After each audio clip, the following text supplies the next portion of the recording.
I think at that time I was very, I don't know if out of control is the word, but it's just I didn't really care because of the loss of my fiancée in an accident in 1981, and Diana, and she was my other half. She was my life, and when she was killed, everything changed. Everything became different. It was, you're no longer the person you think you were.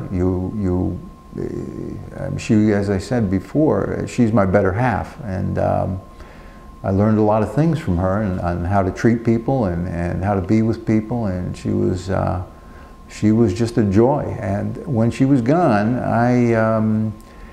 I can't recommend it to everybody, but my escape from the pain, since I had been familiar with drugs, I went to the University of Miami in the late 1960s, so there was marijuana around, there was pot, and we smoked a lot of pot, and in the 70s there were Quaaludes, and so it was a part of what went on at that time, and so I was familiar with the effects and the numbing effects of different kinds of drugs and alcohol, and I wouldn't recommend it to anybody, but this was my way of having a little bit of a respite from the pain and the hurt that I was feeling when she was gone. I've never ever tried or had any desire to try heroin or crack cocaine or anything of that nature. These were things that just sounded too dangerous and just were not anything that I'd be interested in. No, I probably wouldn't, and I say that because, not because of what the drugs did to me per se, but I think it's because of just allowing myself to not care whether I was close to those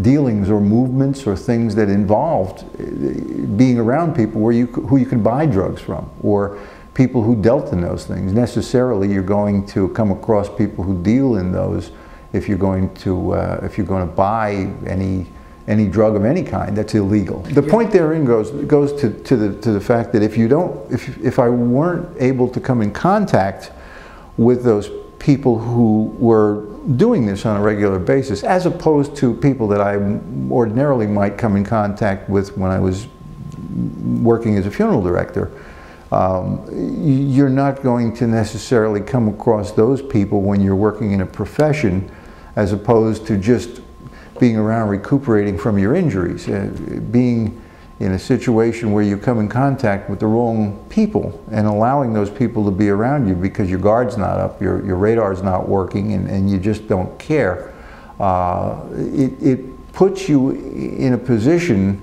where people can take advantage of you or take advantage of your good nature or your lack of attention. And at that point, I've always tried to be good to people and try to do nice things for people if I could, and I feel that I was taken advantage of at that point. As I said, I used drugs, and I maybe used too much drugs or too much alcohol in order to numb myself when I was in pain. And in retrospect, I can look back and I can understand why I did what I did at the time in terms of drugs and drug usage and things like that, because I was kind of lost.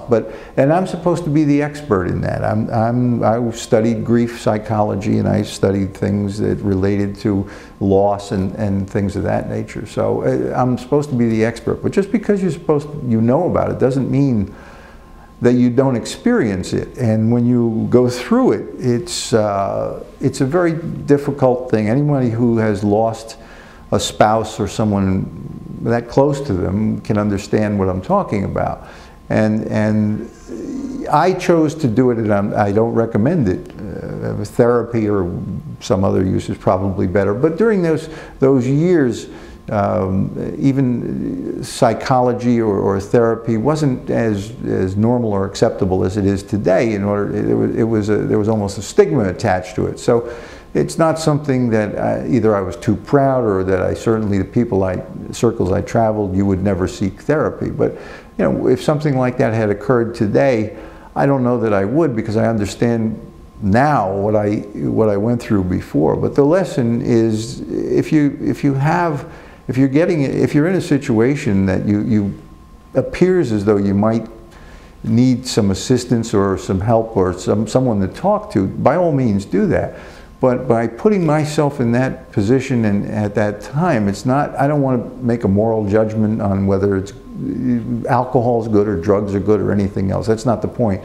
It's, I think that's something that everybody has to come to terms with themselves. But by putting yourself in proximity to those people who, because those things are illegal, you're putting yourself in a position of being close to people who are not necessarily the nicest people in the world. A lot of unscrupulous people. And you can get yourself in a whole world of hurt just by being in that world or being in the proximity of that. So even if you don't agree that you know, it's good, bad, or indifferent, just by putting yourself close to it, you can get yourself in trouble.